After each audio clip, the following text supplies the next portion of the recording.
আমি মিঠু তোমাদের সামনে একটা নতুন রান্নার রেসিপি নিয়ে চলে এলাম। দেখো এই যে পোনা মাছগুলো আছে, লবণ হলুদ মাখিয়ে রেখেছি। এই পোনা মাছের ঝোল করব। আর এই ফুলকপি কেটে রেখেছি, আলু, জিরে ধনের পেস্ট, আর কাঁচা লঙ্কা আর আদা একটু গ্রেট করে রেখেছি। এটা দিয়ে আমি রান্না করব। তো এদিকে কড়াইয়ে তেল গরম হয়ে গেছে, এবার আমি মাছগুলোকে ভাজবো। মাছগুলো দিয়ে দিলাম।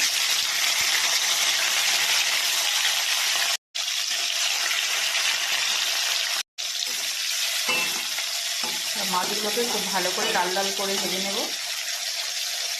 মাছগুলো ভাজা হয়ে গেছে, এবার আমি তুলে নেব।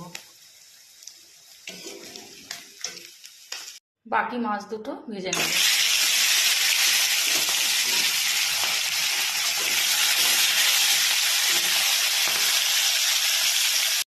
মাথা আর লেজাটাও ভাজা হয়ে গেছে, এবার আমি তুলে নেব এটা। এবার এই মাছের তেলে আলুগুলো ভেজে নেব। লবণ দিলাম,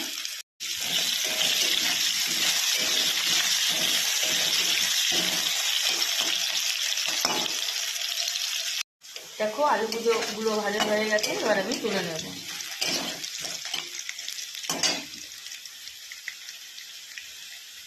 এবার ফুলকপিগুলো ভাজবো। লবণ দিলাম, হলুদ,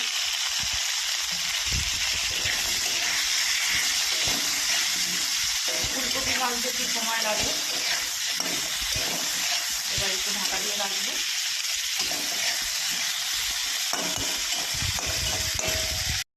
দেখো ফুলকপিটা ভাজা হয়ে গেছে, এবার আমি ফুলকপিটা তুলে নেব। এবার আমি গোটা জিরে ফোড়ন দেব।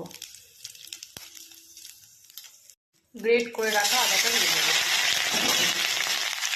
এবার জিরে ধনে পেস্টটা দিয়ে দেবো। লবণ দিলাম, হলুদ। এবার মশলাটা একটু কষে নেব। তেল ছেড়ে গেলে ভেজে রাখা ফুলকপি আর আলুটা আমি দিয়ে দেবো। কাঁচা লঙ্কাগুলো দিয়ে দেবো।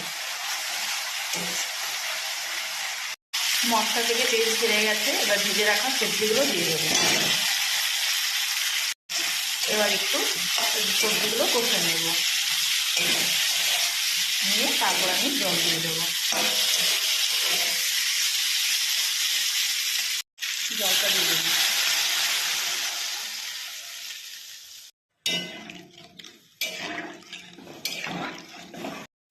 ঝোলটা ফুটে উঠেছে, এবার মাছের মাথাটা আমি দিয়ে দেবো, আর বাকি মাছগুলো পরে দেবো, কারণ মাছগুলো বেশি সেদ্ধ হয়ে গেলে ঠিক ভালো লাগে না।